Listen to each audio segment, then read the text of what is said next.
You're welcome to today's episode of Searching the Heart.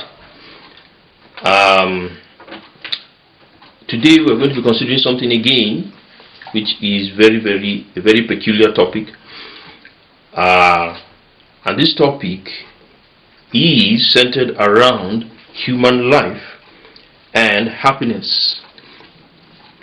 Is human life and happiness having an optimistic future, or is it a pessimistic future? Over the years, over the centuries, human life has been described and analyzed, well, only from the human perspective. And so we humans are the only people who can really talk about ourselves, analyze ourselves. We are orphans, as it were, in the cosmic space. And of course, many people have tried to say that even religion was created by human beings so that they feel better about themselves and they don't feel alone. The questions we always try to ask in this program is whether this is true or not. And as you well know, this program is centered around theology. Of course, theology, how does theology affect other aspects of life? All aspects of life. Theology is supposed to encompass all aspects of life. On the screen you will be seeing by now this very popular sculpture called Rodin's Thinker. Rodin's Thinker was a piece made by Auguste Rodin as part of his work, The Gates of Hell. Of course, you know that name tells you that that is somehow linked to the biblical narrative. In 1880, of course, it was only produced in 1904. It was a bronze statue and it was deposited in Paris. Originally named the poet. That instead of the thinker, it was named the poet. Now you see how the figure is portrayed as being in some kind of deep meditation, and it is based on a 14th century poem by Dante Alighieri in his works The Divine Comedy. Rodin's Thinker is just one of such many artworks or narratives that have dotted the centuries and the millennia since human civilization. Okay, and many of such works have been done by ancient, medieval, and modern writers and artists. And these people sought to clearly portray humanity in its essential and existential state. One of the popular works that contains so many of these descriptions of what humanity is all about is the Bible itself. And we have so many writers and poets like David, Solomon, his son. Solomon was said to be the wisest man that lived in his time. Job and Jeremiah. And Jeremiah is known to have written the popular book of Lamentations. Okay, and in Lamentations is one of those books that is a forerunner to the writings that have painted a bleak picture of humanity. David is known to have written, "What is man that you are mindful of him? The Son of Man that you have crowned him with so much glory. A little lower than the angels, but crowned him with so much glory."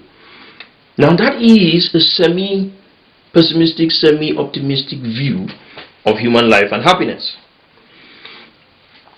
And these men have written so much on that. And there's so much pessimism when you read the Psalms and the Proverbs. There's a lot of pessimism mixed with optimism.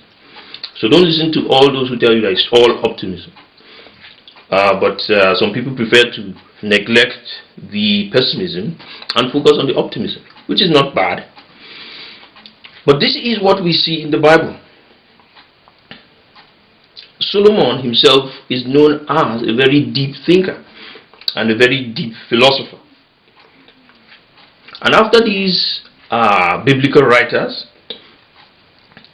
we will see writers like Socrates, Aristotle, Plato, that came in after them as part of the Greek philosophers, or the Greek civilization of that time.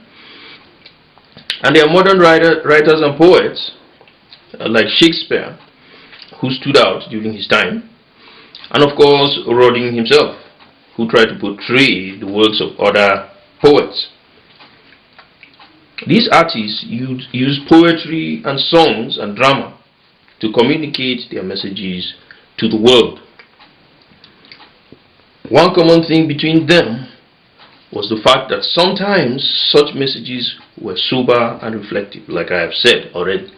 Okay, they were really sober messages, and that keeps on dotting the timeline of human history to show us that human beings always wonder, are we going to survive?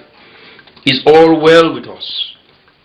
Because there is something happening within human civilization that makes them to think this way. A popular theme, though, like we have said, of course, is the pessimistic view of human life and happiness. And Rodin's thinker portrays this very clearly. So let's ask the question again. Is human life full of hope, or is it pessimistic and full of doom and gloom? We will look at that after this short message.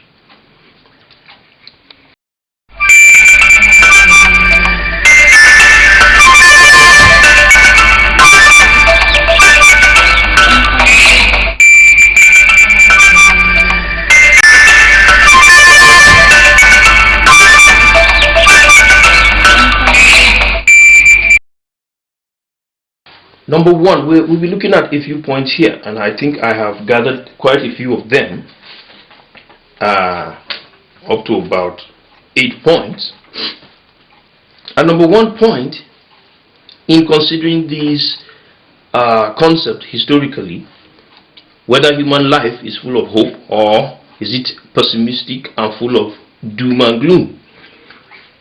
Genesis chapter 1 verse 1 begins for us from the biblical point of view. And what does it say? In the beginning, God created the heavens and the earth, and his spirit was hovering over the deep, and it was void and without form. Now that is the beginning that we start with. The world was void.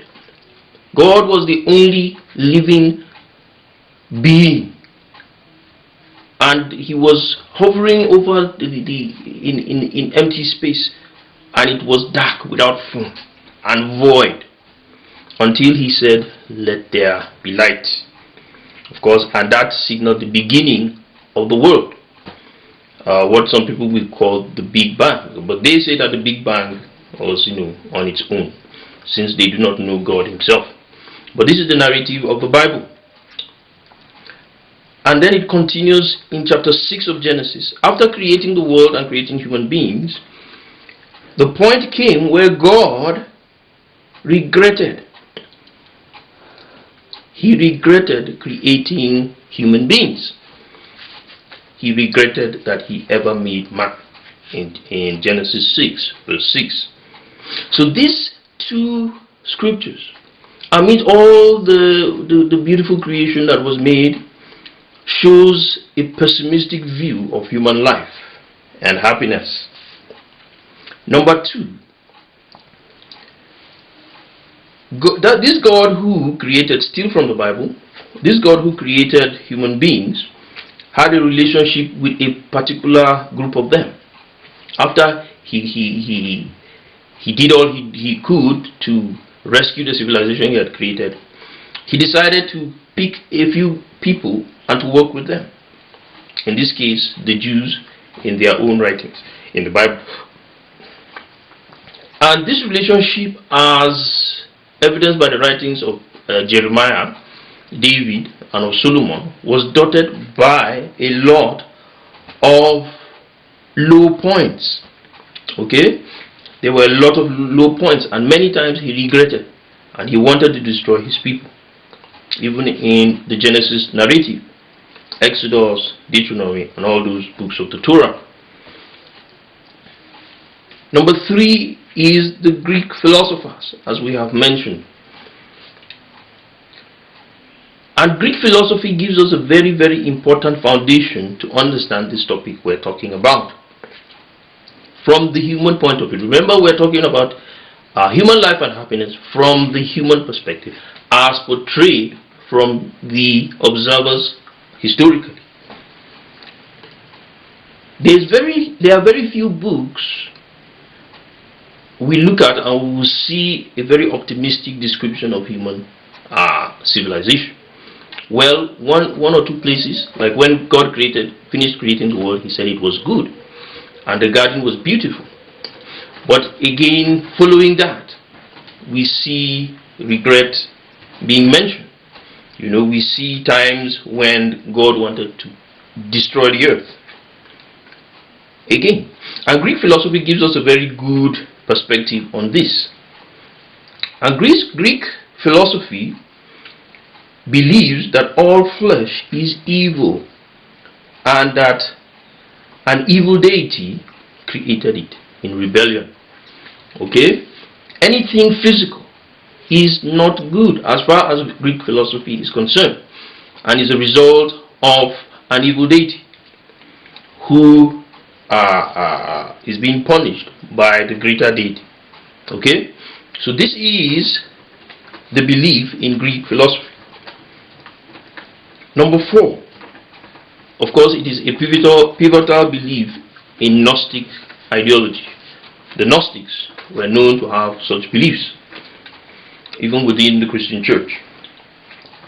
Number 4, human beings are doomed for destruction except for the saving grace of Jesus Christ. This is another biblical evidence that gives us some understanding of human life and happiness. The worldview about human life and happiness.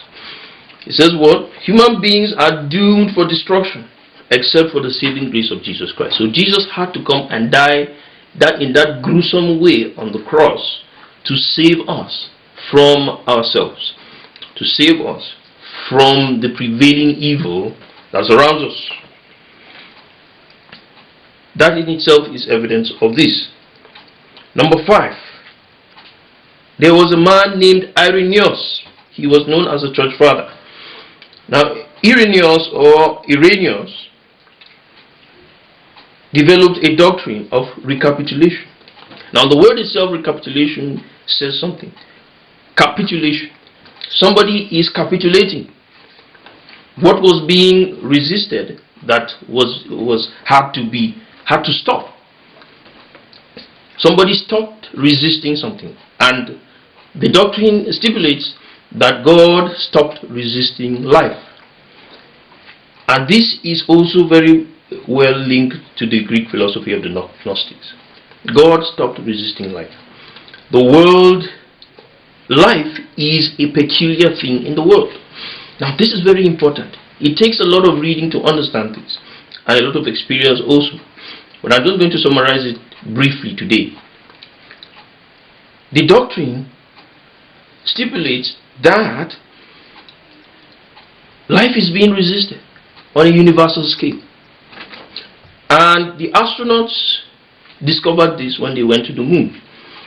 There was a lot of optimism. Oh, they're going to the moon, they may discover extraterrestrial life, all those things. But when they got to the moon, it was desolate. And up to today, scientists have not been able to discover in very concrete terms a world out there with life. And that adds to the view that life is rare and may only be on the planet Earth. It is not yet confirmed. For one, I don't believe that. But this is the doctrine that ruled even before the astronauts went to Mars. And that tells you something. And when I went to the moon, that tells you something. And when they went there, they discovered it was so. There was no life on the moon. And from all the observations from telescopes, no, when the rovers landed on Mars, no life on Mars. And so the doctrine of recapitulation was proven and affirmed. God is indeed resisting, has indeed stopped resisting life, and that is why there is life on earth. Okay? Number 6. Historically, medicine was marked with necromancy, and seeing the body, the popular view in modern medicine saw the human body as almost a walking corpse. But one of the fathers of modern medicine, Paracelsus, was able to challenge this view. Okay, so healthcare suffered from this very concept that human beings did not have the means to heal themselves effectively at that time until the modern medical revolution started, which is not very old, maybe about 1,000 years maximum. Number 7, of course, we've talked about Rodin's thinker. Rodin's thinker was to express a pessimistic view of human life and happiness, and it is ancient from the Greek philosophy, and that is why the Greeks believed that we had to try hard to be happy. We had to try hard to make human civilization worth engaging in and worth protecting. And we know that the Greeks began a revolution that has taken over the world and began what we know today as modern civilization. Okay? Finally, we have the book of Revelation. And the book of Revelation gives us another very pessimistic view. Although ending in optimism, gives us a very pessimistic view of human life and happiness. Human beings have to go through a lot before they are able to rescue themselves or to be rescued by God, who will come and save them. We will continue from here after this.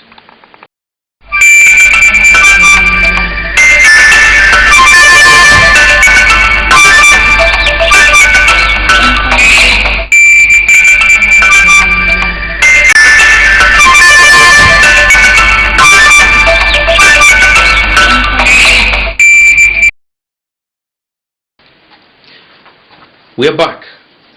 Now, having looked at all these evidence of how human beings have seen life and happiness over the millennia that we have been on this earth, or we have known and been conscious of our existence on this earth, what can we see from all these things?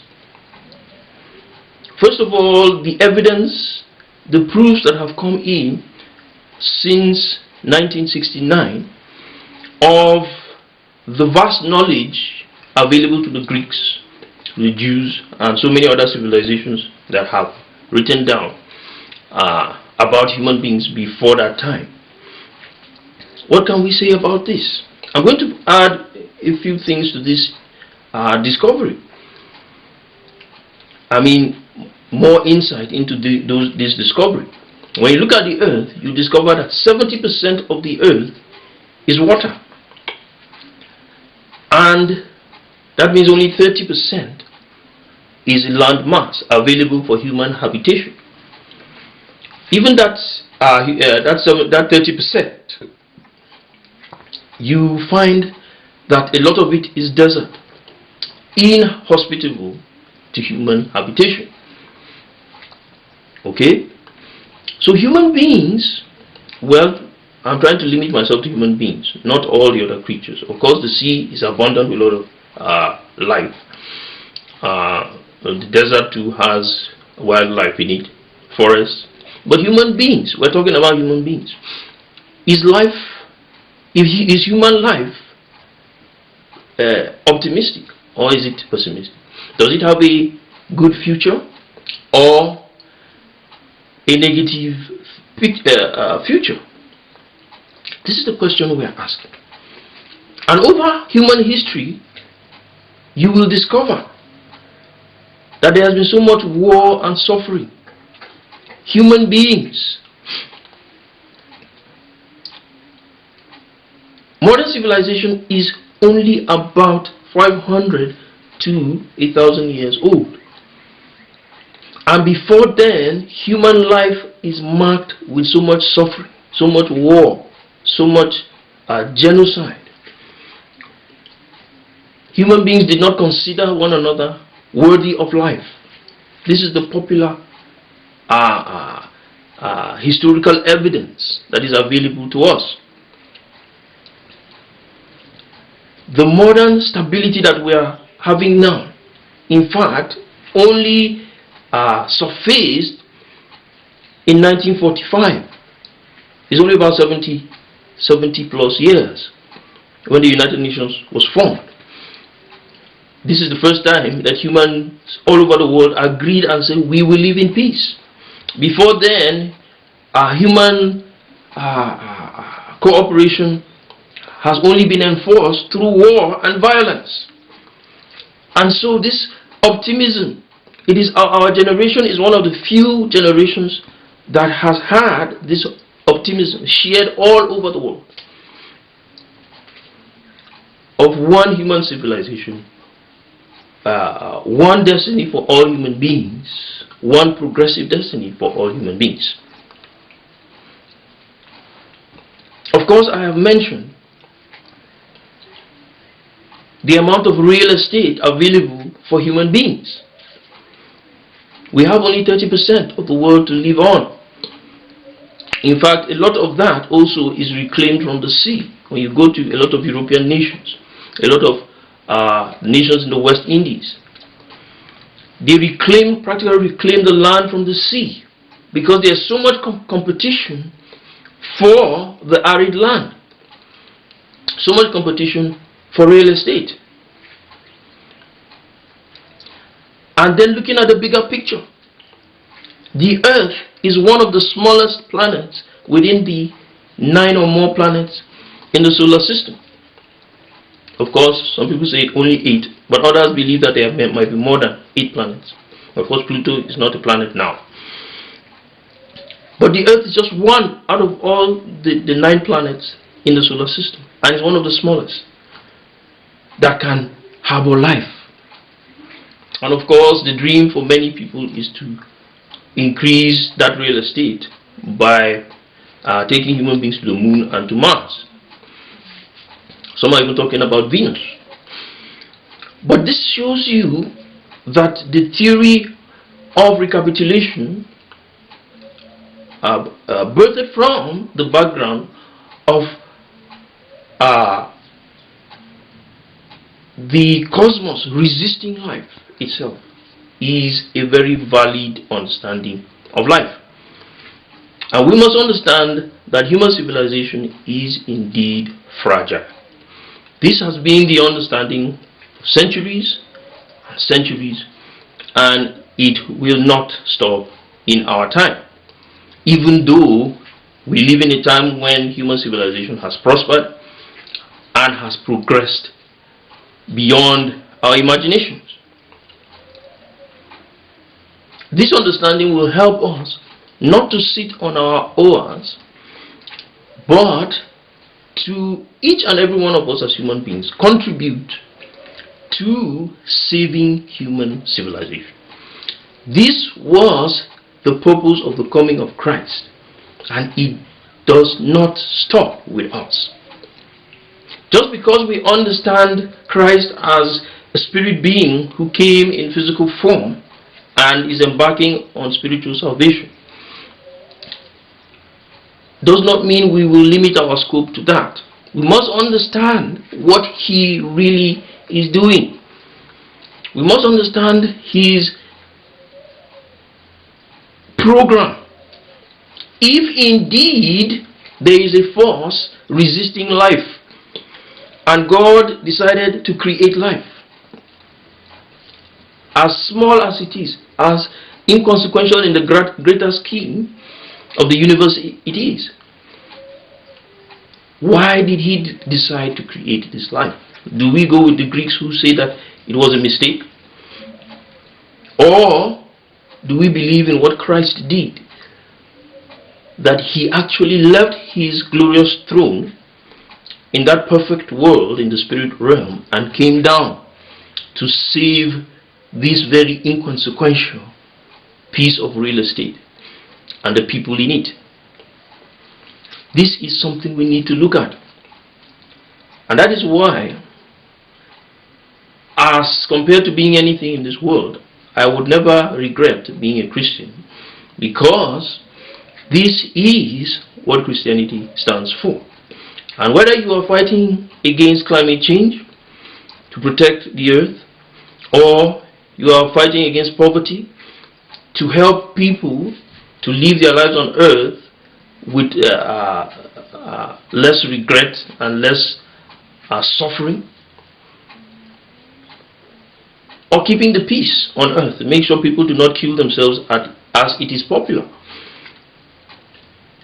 This is what you are doing. You are participating with God, who created the world, to preserve this beautiful thing that he has done.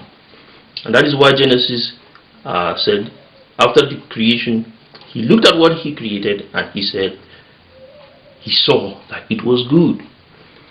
And that is why he rested.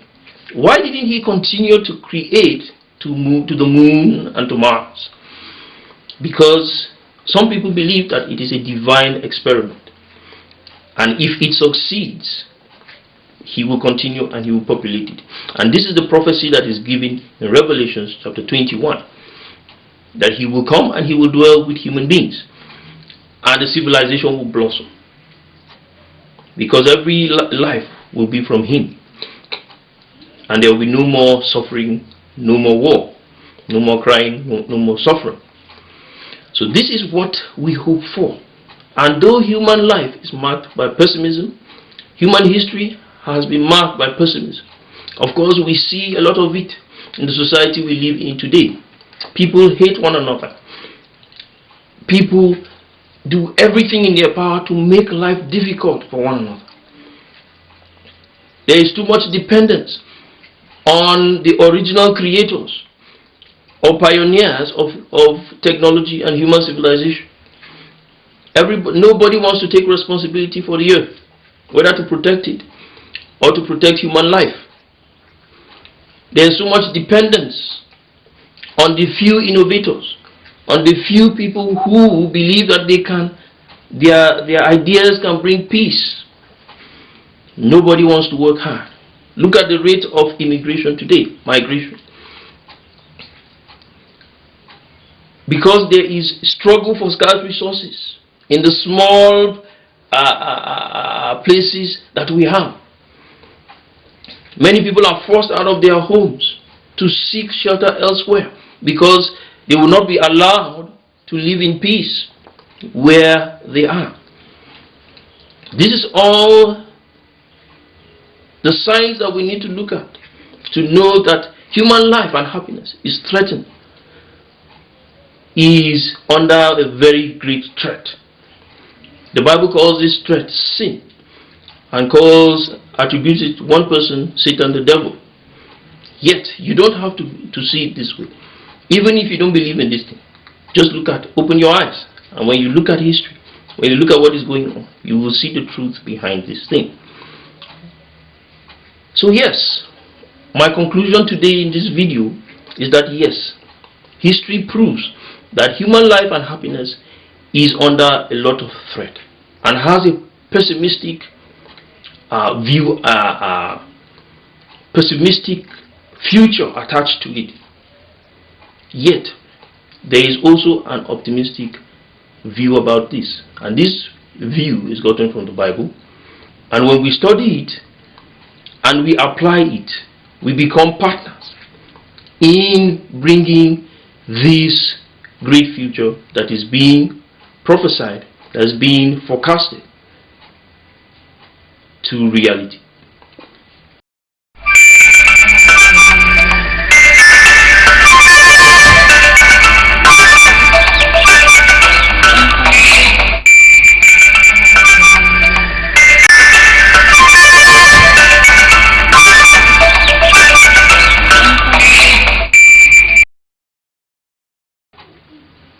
Before I round up this video briefly, I want to look at some issues.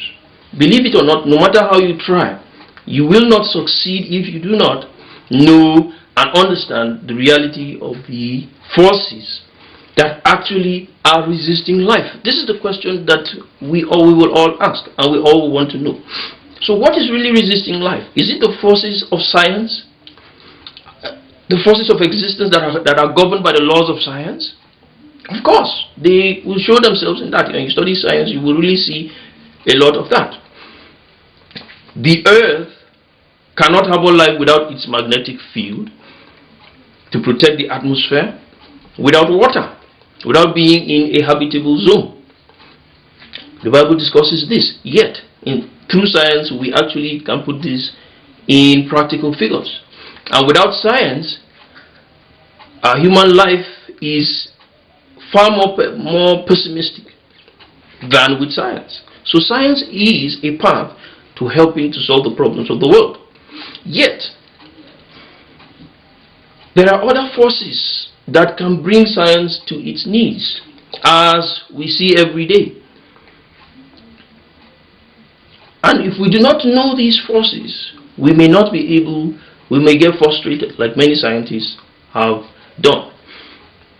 When you look at the movies and you see what many of those writers of those movies try to portray, they portray a time when the astronauts and the explorers will actually reach their end and they'll get frustrated, and there's a lot out there to conquer that is obviously most of the time beyond them.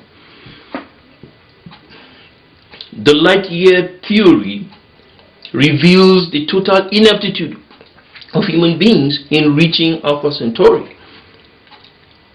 Of course, popularly seen in the movie Lost in Space. These are wonderful movies that portray both the pessimistic and the optimistic view. Also, Voyager is one very fine movie which I really like. I also appreciate the ideas that are put in there, and so many other movies. Before we can succeed, we must know the forces that hinder us. Are you one of those who is lazy and is just waiting for others to innovate so that you can copy and you steal it to make money on earth? You are one of the problems. You are one of the problems, because you just consume and you do not give anything to what is going on. A lot of problems we have in the business sector these days is that people don't want to bring out money and buy ideas. They want to steal from others instead. What causes this? The Bible describes it as sin. Yet, not everybody that goes to a church will tell you that his experience in a church has been worthwhile. The same things happen in those churches, wherever places of worship that there are. The same problem is being observed there. And so we must, as an individual, you must put your mind and heart to understanding and to discovering the force that causes you to behave this way and causes us in general to behave this way. And we must put that as priority, trying to tackle this force that makes us to fight one another, to destroy every good thing that we see and that exists. My life has been marked with so many experiences in this aspect of life. And that is why I decided to study theology. And it has opened my eyes to so many things. And what I've discovered is that there are too many people looking for answers in the wrong places. Some people go and they enter religion and they think that it is just about calling miracles from heaven. And they neglect the physical work. And so when a small thing is discovered in religion, they begin to gather around it. I've had that experience, that very bad experience. And they believe that resources will just come out of that. And everything is okay. Some people go to science and they close their minds up, refuse to understand any other thing except science.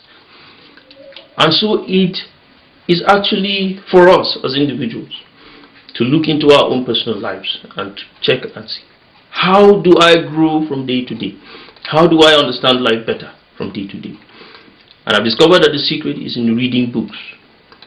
The Bible, for one, is a wonderful book that contains so much of history and so much of philosophy that we can understand and become better people.